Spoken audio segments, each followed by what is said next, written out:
Welcome to the Banker Lamp. Please enjoy the video. You'll start by isolating the cells that need fixing. Select the range or column now and keep a backup so changes are reversible. Once selected, inspect for filters, hidden rows, or merged cells because they change how formulas apply, and unhide or clear merges first.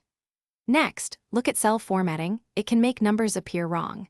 Change format cells to general temporarily so you see actual stored values. This first pass prevents accidental mass edits and prepares the sheet for precise corrections. Now convert any text-formatted numbers into real numeric values. If numbers include commas, currency symbols, or spaces, use find and replace or substitute inside value to strip characters. Text to columns with delimited set to none will also coerce text. For hidden characters, multiply the range by 1 or use paste special multiply to force conversion.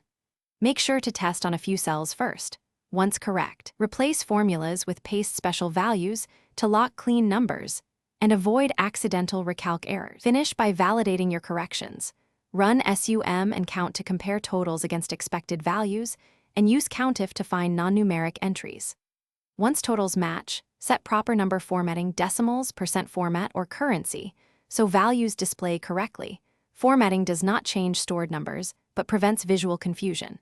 If something still looks off, undo changes, re-inspect the original cells for stray characters or linked formulas, and step through formula precedents to locate the source of inconsistent values.